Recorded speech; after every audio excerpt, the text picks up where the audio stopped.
हाँ तो नमस्कार मेरे प्यारे बच्चों। तो आज का मेरा जो नेक्स्ट लेक्चर है बेटा वो फिनॉल आज मेरा कंप्लीट हो जाएगा।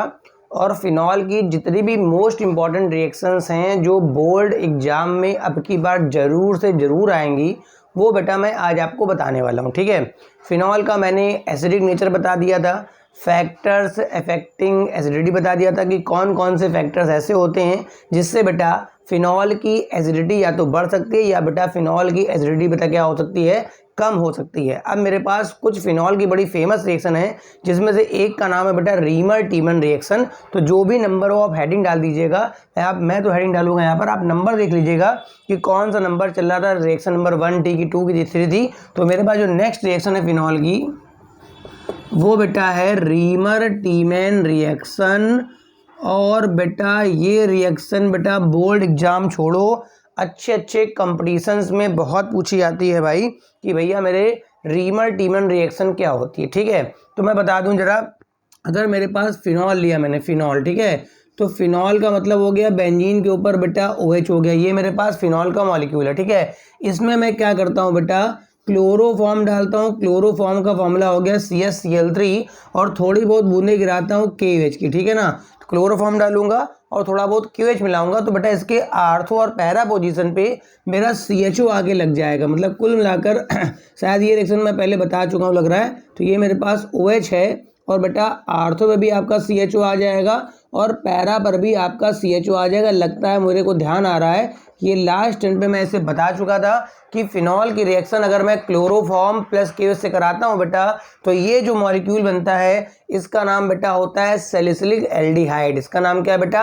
Salicyl aldehyde. तो बिल्कुल रीमर टीमन के जैसी बेटा एक और रिएक्शन होती है जिसे हम लोग बोलते हैं कोल्बे रिएक्शन। ठीक है, क्या बोलते हैं बेटा, कोल्बे रिएक्शन। तो जो कोल्बे रिएक्शन है बेटा वो फिनॉल के सोडियम सॉल्ट की होती है। तो जिन लोगों ने भी पुराना लेक्चर नहीं देखा है वो पहले जाके पुराना लेक्चर कवर कर लें, उसमें फिनॉल के मेथड्स ऑफ प्रिपरेशन और केमिकल प्रॉपर्टीज इसके पहले की बता रखी हैं। ठीक है ना, तो जो कोल्बे रिएक्शन होती है वो फिनॉल के सोडियम सॉल्ट, मैंने फिनॉल का सोडियम सॉल्ट बताया था सोडियम फिनॉक्साइड। ठीक है, तो ये मैं लेता हूँ फिनॉल, उसका सोडियम सॉल्ट, तो ये बेंजीन O पे बेटा यहाँ पे होगा माइनस, बगल में होता है बेटा Na+।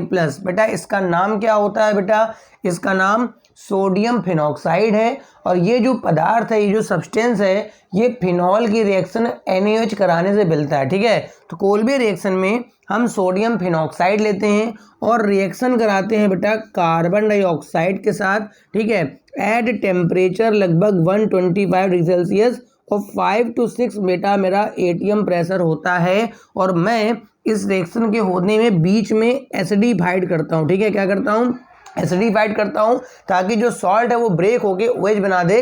फिलहाल ये जो CO2 ग्रुप है ना ये आर्थो पोजीशन पे जाके लग जाता है और ये मेरा बन जाता है सैलिसिलिक एसिड। ये बन जाता है मेरे पास OH और इस जगह पे हो जाता है COOH। हुआ क्या वास्तव में, आप देखिए इस जगह पे यहाँ हाइड्रोजन होगा तो ये H हटेगा, CO2 पहले एंट्री मारेगा, CO2 इलेक्ट्रोफाइल होता है, फिर H फिर लगेगा। तो फिलहाल मेरे पास ये जो पदार्थ बन गया है ये सैलिसिलिक एसिड बन गया। क्या बन गया बच्चा, सैलिसिलिक एसिड। देखिए ऊपर जो बना था बेटा उसका नाम था आपका सैलिसिल एल्डिहाइड, ऊपर जो बना था उसका नाम क्या था बेटा, सैलिसिल एल्डिहाइड, मगर जो नीचे बना है बेटा उसका नाम आपका क्या है, सैलिसिलिक एसिड। ऊपर वाली रिएक्शन को हम नाम देते हैं बेटा रीमर टीमन रिएक्शन, मगर जो नीचे वाली रिएक्शन है, कोई पूछे सर ये एसिडिफाइड क्यों कराया गया, अगर आप एसिडिफाइड नहीं कराएंगे तो यहाँ पर सोडियम सॉल्ट बना रहेगा, उसे वापस OH में कन्वर्ट करने के लिए मेरे को यहाँ पर एसिडिफाइड कराना है। कोई भी आप स्ट्रॉन्ग एसिड या मिनरल एसिड से आप इसे करा सकते हैं। ठीक है ना, तो ये मेरे पास कोल्बे रिएक्शन थी। तो आप लिख सकते हैं स्टेटमेंट में sodium phenoxide react with carbon dioxide then we get salicylic acid after acidification. ठीक है, तो ये मेरे पास हो गया, दो बड़ी इंपॉर्टेंट रिएक्शन हो गई, एक बेटा हो गया रीमर टीमन रिएक्शन हो गया और दूसरा मेरे पास हो गया कोल्बे रिएक्शन। अब मेरे पास फिनॉल की एक बहुत इंपॉर्टेंट रिएक्शन है, ये सब रिएक्शन है भाई मेरे बहुत इंपॉर्टेंट हैं। जिन लोगों ने इस लेक्चर को देख लिया फिनॉल का क्वेश्चन छूटेगा नहीं। ठीक है, दूसरा मेरे पास होता है बेटा कपलिंग रिएक्शन। ठीक है, ये भी बड़ी जबरदस्त रिएक्शन है फिनॉल की, इसको हम बोलते हैं कपलिंग रिएक्शन। वास्तव में कपलिंग रिएक्शन में बेटा एजो डाई बनती हैं। क्या बनती हैं? Azo dye. ठीक है, ये जो डाई होती है कई कपड़ों में आप देखते होंगे ऑरेंज रेड कलर की डाई होती है, मतलब बहुत से कपड़े जो होते हैं वो नारंगी लाल रंग के दिखाई पड़ते हैं। तो अगर मोस्टली कोई कपड़ा नारंगी लाल रंग का दिखाई पड़ रहा है, ऑरेंज रेड दिख रहा है, तो उस पर बेटा ये डाई लगना लगभग तय है। कैसे होता है बेटा कपलिंग रिएक्शन? कपलिंग रिएक्शन बोलते हैं। ठीक है, तो हम लोग क्या करते हैं बेटा, बेंजीन डाइजोनियम क्लोराइड लेते हैं। फॉर्मूला आपको पता होगा कि बेंजीन के ऊपर लगा दिया जाए N2+ और Cl-, इसका नाम बेटा होता है बेंजीन डाइजोनियम क्लोराइड। ठीक है, रिएक्शन बेटा फिनॉल के साथ कराते हैं। फिनॉल को भी ऐसे लिख लेंगे, यहाँ पर इस जगह पे OH लिखेंगे और इसके पैरा पोजीशन का हाइड्रोजन, चूंकि ये जो इलेक्ट्रोफाइल है काफ़ी बल्की होता है। ठीक है, ये जो बेंजीन डाइजोनियम का इलेक्ट्रोफाइल है ये बहुत बल्की है, तो बेटा आर्थो पे अटैक ना करके कहाँ पे अटैक करता है? पैरा पे। ठीक है ना, ताकि इससे थोड़ा सा दूर रहे। ठीक है, तो ये बेटा HCl निकल जाता है और जो आपका बेंजीन डाइजो ग्रुप है ये इसके पैरा पोजीशन पे जाके कपल हो जाता है। ठीक है, तो देखिए यहाँ मेरी बनी बेंजीन रिंग, ये मेरी बेंजीन हो गई, फिर आपका N+N डाइजो ग्रुप ऐसा होता है, फिर आपका हो जाएगा फिर से बेंजीन रिंग और यहाँ पर हो जाएगा इस जगह मेरे पास OH। ठीक है, तो इसका नाम देख लेते हैं। तो देखो ये दोनों ग्रुप एक दूसरे के पैरा पे लगे। कहाँ लगे बेटा? पैरा पे। तो मैं बोलता हूँ पैरा हाइड्रोक्सी, इसका नाम होता है पैरा हाइड्रोक्सी और इसके लिए वर्ड आता है एजो। ठीक है, पैरा हाइड्रोक्सी एजो बेंजीन मैं बोलता हूँ। ठीक है, और यही जो है वो ऑरेंज रेड कलर की बेटा डाई बनती है। तो अगर कोई भी कपड़ा मोस्टली आपका ऑरेंज रेड कलर का दिखाई पड़ता है तो इस पर इस डाई के होने की संभावना बेटा बहुत ज़्यादा होती है। ठीक है, तो ये कपलिंग रिएक्शन के नाम से आएगा। बेटा ये रिएक्शन एनिलीन भी देता है, मगर हम लोग अभी एनिलीन नहीं पढ़ रहे हैं। एनिलीन में अगर आप NH2 लगा देंगे तो यहाँ पर होगा क्या कि वहाँ पर पैरा एमिनो एजो बेंजीन बन जाएगा। क्या बन जाएगा बेटा? पैरा एमिनो एजो बेंजीन वहाँ पर बन के मेरा तैयार हो जाएगा। ठीक है, तो ये कपलिंग रिएक्शन है फिनॉल की, काफ़ी ज़्यादा पेपर में आती है कि ऐसे पूछ सकता है कि बेंजीन डाइजोनियम क्लोराइड की रिएक्शन अगर हम फिनॉल से कराएं तो बेटा क्या बनता है, या सीधे सीधे आपको दे देगा भाई कपलिंग रिएक्शन क्या है, या फिर पूछ सकता है आपका कि एजो डाई क्या होता है, हम लोग किस तरह से अपना एजो डाई प्रिपेयर कर सकते हैं। ठीक है, अब मेरे पास फिनॉल की एक बड़ी इंपॉर्टेंट रिएक्शन है जिसमें हम लोग क्या करेंगे, यहाँ पर फिनोफ्थलीन बनाएंगे। हमारे पास एक बेटा इंडिकेटर होता है जिसे मैं फिनोफ्थलीन बोलता हूँ। ठीक है, फिनोफ्थलीन की खास बात क्या होती है भाई? इंडिकेटर की खास बात क्या हो, जैसे लिटमस मेरे पास इंडिकेटर होता है जो एसिडिक मीडियम में अलग कलर दे और बेसिक मीडियम में अलग कलर दे। एसिड होता है तो लिटमस में रेड हो जाता है, बेस में ब्लू हो जाता है। तो हम लोग ये सब देखते हैं बेटा, जैसे लिटमस हमारे पास इंडिकेटर है बेटा, उसी तरह से एक मॉलिक्यूल होता है फिनोल्फेथिलीन, ये भी बेटा हमारे पास इंडिकेटर की तरह काम करता है। तो देखो यहाँ पर क्या होता है, मेरा जो अगला है फॉर्मेशन ऑफ फिनॉल फेथिलीन। ठीक है, इसका नाम फिनॉल फेथिलीन होता है, शॉर्टकट में हम लोग फिनोफ्थलीन बोलते हैं। तो इसके लिए क्या करना होता है, हमारे पास एक मॉलिक्यूल है जिसे हम बोलते हैं थैलिक एनहाइड्राइड। थैलिक एसिड से बनता है बेटा। वो थैलिक एसिड क्या हो जरा देख लेते हैं।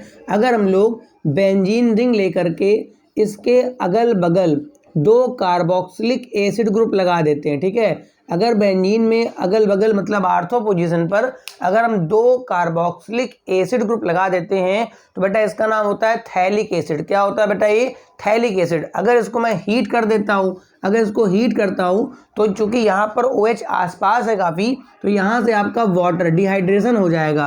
किसी भी डाई कार्बोक्सिलिक एसिड या 2 कार्बोक्सिलिक एसिड से अगर आप वाटर निकालेंगे ना तो वहाँ पर हमेशा बनता है एनहाइड्राइड बनता है। ठीक है, जैसे आप 2 एसिटिक एसिड ले लीजिए और उसमें से वाटर निकाल दीजिए इन प्रेजेंस ऑफ P2O5, तो वहाँ पर भी जो बनेगा उसका नाम होता है एसिटिक एनहाइड्राइड। तो यहाँ पर जब वाटर निकलेगा तो ये जो बनता है देखो यहाँ पर बनेगा एनहाइड्राइड बनेगा। कैसे? C+O, फिर आपका C+O, बीच में आपका ऑक्सीजन। तो ये जो बना है बेटा इसका नाम होता है थैलिक एनहाइड्राइड। चूंकि थैली टाइप की बन गई है तो ये थैलिक एनहाइड्राइड होता है। ठीक है, तो फिनोफ्थलीन बनाने के लिए हम थैलिक एनहाइड्राइड मॉलिक्यूल का इस्तेमाल करेंगे और 2 मोल मेरे पास फिनॉल का इस्तेमाल करते हैं। ठीक है, तो क्या कैसे करते देखते हैं। यहाँ पर मेरे पास ये स्ट्रक्चर बेटा हो गया थैलिक एनहाइड्राइड का, C+O, बीच में ऑक्सीजन। देख रहे हैं आप, मैंने उसी मॉलिक्यूल को लिख दिया है। ये मेरे पास थैलिक एसिड से बनता है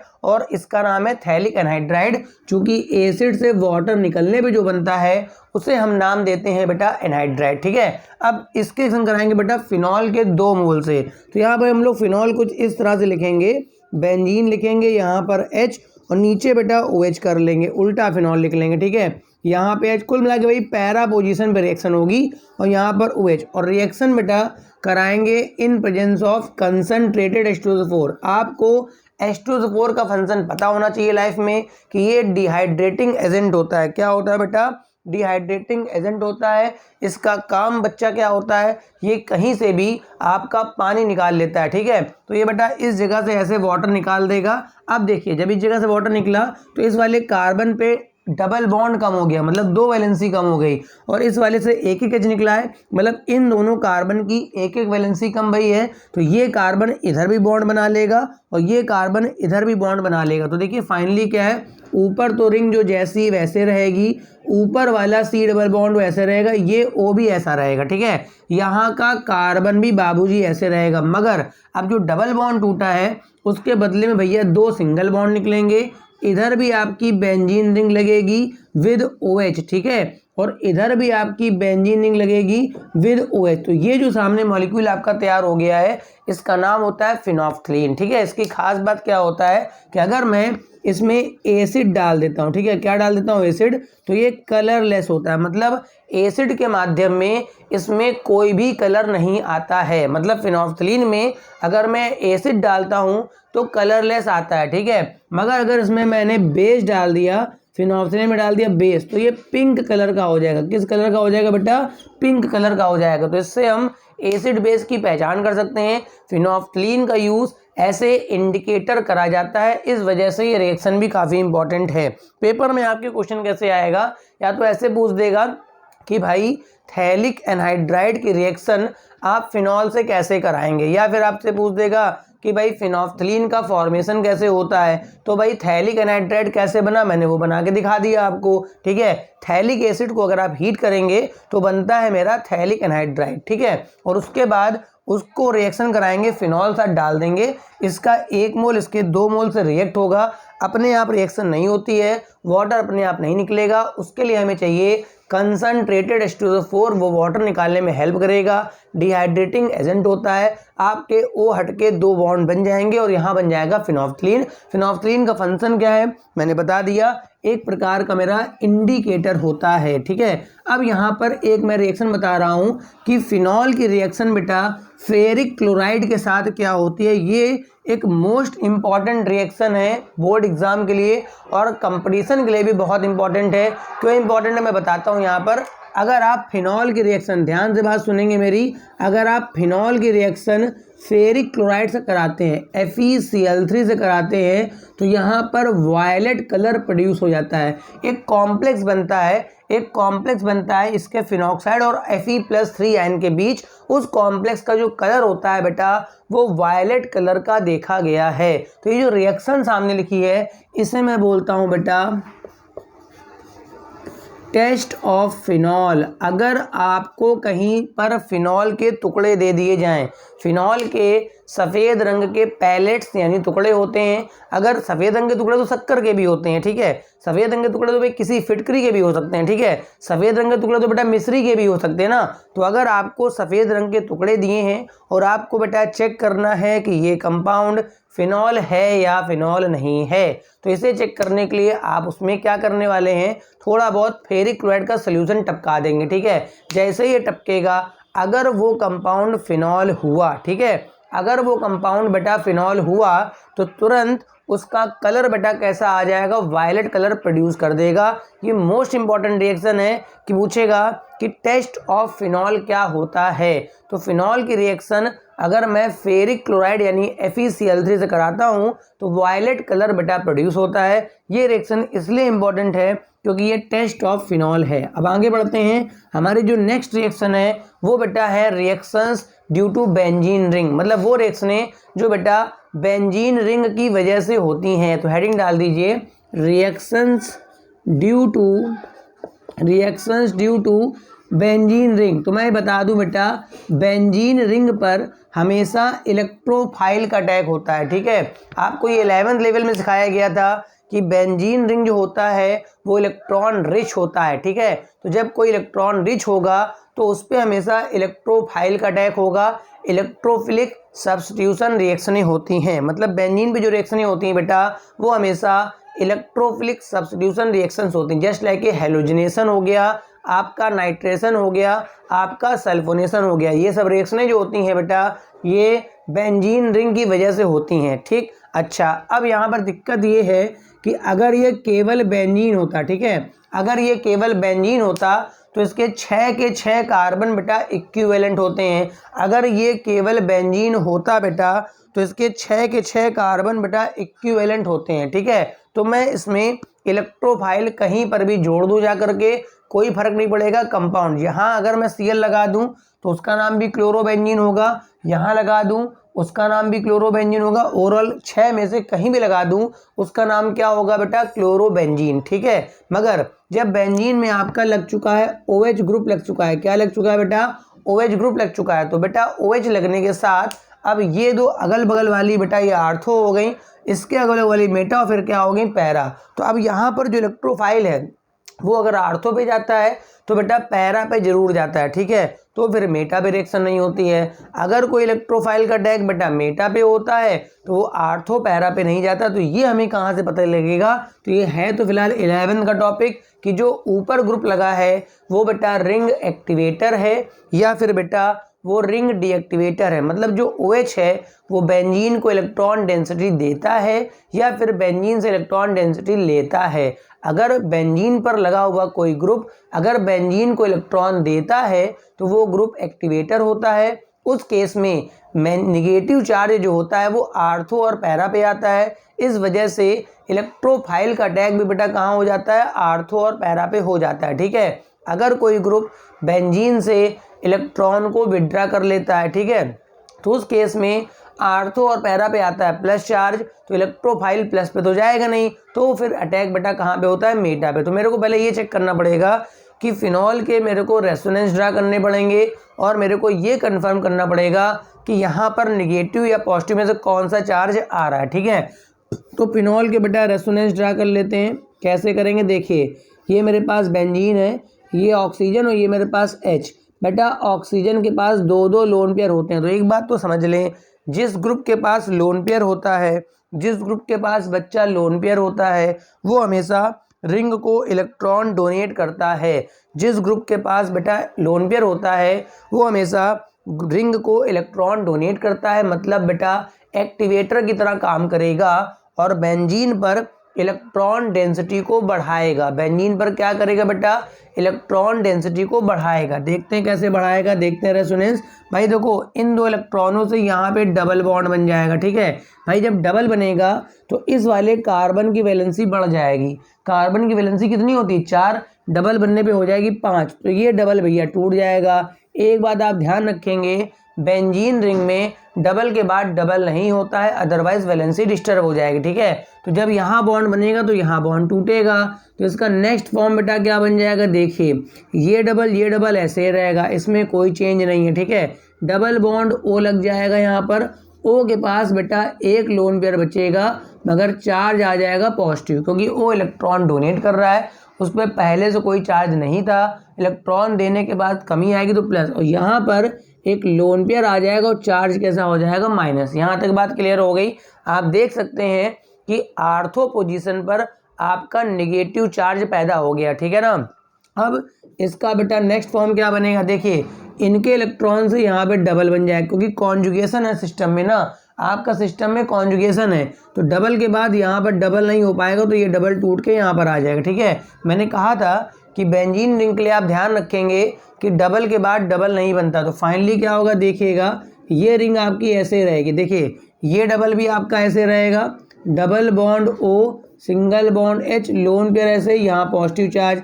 अब इनके इलेक्ट्रॉन से यहाँ डबल बन गया, तो ये लोन पेयर यहाँ पर ये क्या हो गया, माइनस हो गया। बात समझ में आ रही है। अब देखिए पहले जो निगेटिव चार्ज बेटा आर्थो पे था, अब बेटा वो पैरा पे हो गया है, ठीक है। अब इसके इलेक्ट्रॉन से यहाँ पे डबल बनेगा, ठीक है, क्योंकि कॉन्जुगेशन में है, तो जब ये डबल बनेगा तो ये डबल टूट के यहाँ पर आ जाएगा। तो इसका नेक्स्ट फॉर्म बेटा क्या बन जाएगा, देखिए ध्यान से, यहाँ डबल बॉन्ड रहेगा O, यहाँ H रहेगा, यहाँ लोन पेयर, यहाँ पॉजिटिव चार्ज, ये डबल ऐसे रहेगा, इसके इलेक्ट्रॉन से यहाँ डबल और यहाँ 2 इलेक्ट्रॉन माइनस, ठीक। तो आप देखिए फिर से यहाँ पर जो निगेटिव चार्ज है बेटा वो आपका आर्थो पे आ गया।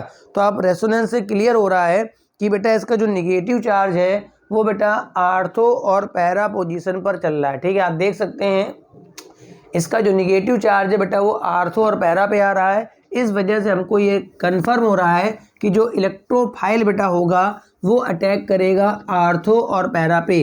अब हम लोग 3 रिएक्शन यहाँ पर कराएंगे बेटा। एक कराएंगे पहले हेलोजनेशन, और हेलोजनेशन में जो हम कराएंगे जो इम्पॉर्टेंट है वो ब्रोमिनेशन इम्पॉर्टेंट है, और दूसरा कराएंगे नाइट्रेशन जो मोस्ट इम्पॉर्टेंट है, और तीसरा मेरे पास है सल्फोनेशन। तो इसका ए पॉइंट पड़ेगा मेरे पास, ए पॉइंट जिसका नाम है ब्रोमिनेशन, ठीक। देखो भाई ब्रोमिनेशन कराने के लिए यहाँ पर 2 रिएक्शनें हैं। एक बार हम ब्रोमीन वाटर का इस्तेमाल करेंगे, मतलब ब्रोमीन वाटर का मतलब ब्रोमीन को लेंगे पोलर सॉल्वेंट के साथ, और एक बार ब्रोमीन को लेंगे कार्बन डाइसल्फाइड सॉल्वेंट के साथ जो कि नॉन पोलर होता है। दोनों में रिजल्ट आप देखेंगे डिफरेंट आएंगे। देखो इसके अंदर क्या है, अगर मैं फिनॉल की रिएक्शन कराता हूँ ब्रोमीन वाटर के साथ, अगर मैंने ब्रोमीन के साथ अगर वाटर सॉल्वेंट का इस्तेमाल कर लिया, ठीक है, तो यहाँ पे जो इलेक्ट्रोफाइल Br+ होगा इतने ज़्यादा मात्रा में बन जाते हैं, और ये हाईली एक्टिवेटर होता है कि वो Br+ एक बार में ही आर्थो और पैरा पे जाके जुड़ जाते हैं। क्योंकि पोलर सॉल्वेंट ले लिया है, पोलर सॉल्वेंट में इलेक्ट्रोफाइल का फॉर्मेशन अच्छा होगा, तो यहाँ पर एक बार में ही आपका जो Br है वो सब जगह लग जाएगा, आर्थो पे भी, पैरा पे भी, आर्थो पे भी, और इसका नाम हो जाएगा 2, 4, 6। देखो जहाँ OH लगा है वो तो 1 है, तो ये 2 है, तो ये 3, तो ये क्या है 4, ये 5, तो ये क्या है 6, 2, 4, 6 ट्राईब्रोमो समझ में आ रहा है, और बेटा फिनॉल हो जाएगा। इसकी खास बात है इसका बेटा वाइट PPT आता है, इस कंपाउंड का क्या आता है बेटा, सफ़ेद अवक्षेप आता है। तो ये जो रिएक्शन है ये भी बेटा टेस्ट ऑफ फिनॉल है। अगर आपको किसी कंपाउंड को चेक करना है कि वो कंपाउंड बेटा फिनॉल है कि नहीं, तो आपके पास 2 रिएक्शनें हो गई हैं, ठीक है। पहला, एक आप फेरिक क्लोराइड का इस्तेमाल कर सकते हैं, ठीक है। फेरिक क्लोराइड डालने पर बेटा कलर कैसा आता है बेटा, वायलेट कलर आता है। और अगर आपने ब्रोमीन वाटर का इस्तेमाल कर दिया तो Br+ एक साथ आर्थो और पैरा पे लग जाते हैं, और इसका बेटा सफ़ेद PPT आता है, ठीक। अच्छा, यहीं पर अगर मैं फिनॉल लेकर के ब्रोमीन देता हूँ, मगर इस्तेमाल करता हूँ कार्बन डाइसल्फाइड सॉल्वेंट, ये बेटा पोलर सॉल्वेंट होता है, मगर ये जो होता है इसका डाइपोल मोमेंट कैंसिल आउट हो जाता है, तो ये होता है नॉन पोलर सॉल्वेंट, ठीक है। तो नॉन पोलर सॉल्वेंट है, तो यहाँ पर Br+ का फॉर्मेशन कम हो पाता है, तो Br+ केवल आर्थो या पैरा पे अटैक करता है, मतलब एक साथ सब जगह नहीं जुड़ता है। तो यहाँ पर OH रहेगा, इस जगह पर भी आपका Br+ या तो आर्थो पे अटैक होगा या तो फिर आपका पैरा पे, क्योंकि Br की संख्या काफ़ी कम बन पाई है, तो आप कंजूसी से काम चलाएंगे। ऊपर इफरात थी आपके पास ब्रोमीन की, तो आप इफरात से सब जगह ब्रोमीन लगा दीजिए। नीचे Br कम बने हैं, थोड़ा कंजूसी से हाथ खींच के काम चलाएंगे तो आर्थो और पैरा पे लगेगा, तो आर्थो ब्रोमोफिनॉल और पैरा ब्रोमोफिनॉल का क्या बनेगा, मिक्सचर बनेगा। तो ये तो बेटा मेरा पहला केस हो गया जिसका नाम था ब्रोमिनेशन, ठीक है। अब इसी का जो B पार्ट है वो बेटा है नाइट्रेशन, जो कि बहुत ज़्यादा इम्पॉर्टेंट है, जिसमें बेटा एक एसिड बनेगा जिसका नाम बच्चा होता है पिक्रिक एसिड। आपके पेपर में ज़रूर कन्वर्जन आएगा, ठीक है। तो B नंबर हमारे पास क्या है, नाइट्रेशन ऑफ फिनॉल, ठीक है। तो को भाई फिनॉल का जो OH ग्रुप होता है ना बेटा वो हाईली एक्टिवेटर होता है, मतलब रिंग पे इलेक्ट्रॉन डेंसिटी भर भर के देता है। तो इलेक्ट्रोफाइल बहुत आराम से अटैक करता है। तो नाइट्रेशन कराने के लिए शुरुआत में आपको कंसंट्रेटेड HNO3 की आवश्यकता नहीं होती है, डाइल्यूट से ही काम चल जाता है। ठीक है, तो मैं यहाँ पर लेता हूँ फिनॉल, ये मेरे पास बच्चा हो गया फिनॉल। फिनॉल की रिएक्शन में करा दूंगा डाइल्यूट यानी पनियल HNO3 और अपना पनियल H2SO4। ठीक है, दोनों पनियल ले लो, गर्म करने की भी कोई खास आवश्यकता नहीं है क्योंकि OH ग्रुप एक बहुत बढ़िया एक्टिवेटर होता है। तो अभी यहाँ पर ये आर्थो और पैरा पे NO2 लगाएगा, ये लगाएगा आर्थो पे NO2, मतलब OH के आर्थो पे NO2 लग जाएगा, प्लस आपके पैरा पे भी क्या लग जाएगा, NO2। ठीक है, अब अगर इसका मेरे को फर्दर नाइट्रेशन कराना हो, ठीक है, तो अब चूंकि NO2 ग्रुप लग चुका है तो मैं बता दूं कि NO2 ग्रुप जो होता है बेटा वो रिंग डीएक्टिवेटर होता है। ठीक है, रिंग डीएक्टिवेटर क्या करता है, रिंग से इलेक्ट्रॉन खींच लेता है। ठीक है, रिंग डीएक्टिवेटर क्या करता है बच्चा, रिंग से इलेक्ट्रॉन खींच लेता है। तो रिंग पर बच्चा इलेक्ट्रॉन डेंसिटी कम हो जाती है, यानी कि रिंग पे कहीं ना कहीं प्लस चार्ज भी आने लग जाएगा, तो उससे इलेक्ट्रोफाइल का अटैक थोड़ा स्लो हो जाएगा। तो फिर मेरे को अपने रिएजेंट की पावर बढ़ानी पड़ेगी, मेरे को यहाँ लेना पड़ेगा कंसंट्रेटेड HNO3 और लेना पड़ेगा कंसंट्रेटेड H2SO4। मतलब देखिए पहले पनियल से काम चल रहा था, मगर अब एक ऐसा ग्रुप भी आ गया जो इलेक्ट्रोफाइल को आने से रोकेगा, मना करेगा तो मत आओ, मेरे पे पॉजिटिव चार्ज आ रहा है, तो कहेगा ठीक है मैं इसका इस्तेमाल कर लूँगा। जब इसका इस्तेमाल करोगे तो फिर सभी जगह पे आपका NO2 लग जाएगा।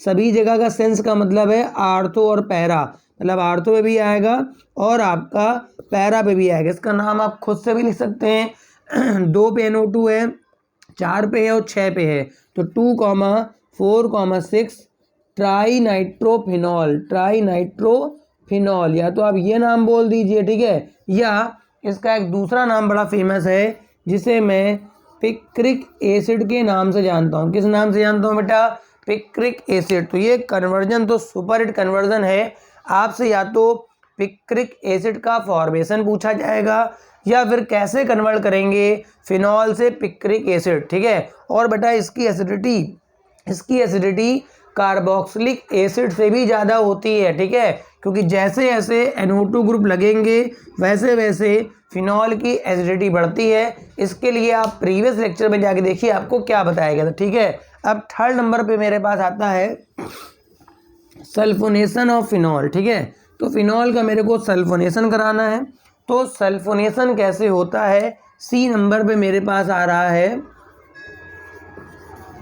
बच्चा सल्फोनेशन। तो ये क्या कराएंगे बेटा, हम लोग उसमें फिनॉल ले लेंगे। ठीक है, फिनॉल ले लेंगे और फिनॉल की रिएक्शन बेटा किससे करा लेंगे, केवल कंसंट्रेटेड H2SO4, केवल इसमें H2SO4 देना है। तो बेटा ग्रुप तो आपको अच्छी तरह पता है कि जो ग्रुप लगने वाला है बेटा वो कहाँ लगेगा बच्चा, आर्थो और पैरा पे लगेगा। जो ग्रुप बेटा लगेगा वो कौन सा लगेगा, आर्थो और पैरा पे। और जो सल्फोनेशन में ग्रुप लगता है बेटा वो हमेशा SO3H ग्रुप लगता है। क्या लगता है, सल्फोनिक ग्रुप। तो बेटा आर्थो और पैरा पे लगा दिया जाएगा, ये आपका OH रहेगा और यहाँ पर आर्थो पे आपका हो जाएगा SO3H प्लस यहाँ पर आपका पैरा पोजीशन पर भी आपका हो जाएगा SO3H। देखो भाई, अगर किसी रिंग में सल्फोनिक ग्रुप लगा हुआ है तो सल्फोनिक एसिड नाम हम हमेशा बाद में लिखते हैं। ठीक है, अगर किसी बेंजीन रिंग में सल्फोनिक ग्रुप लिखा हुआ है तो उसका नाम हमेशा बाद में लिखेंगे। मतलब इसके लिए वर्ड आएगा आर्थो पे हम बोलेंगे हाइड्रोक्सी, आर्थो पे हाइड्रोक्सी पहले बोलेंगे, फिर बोलेंगे बच्चा बेंजीन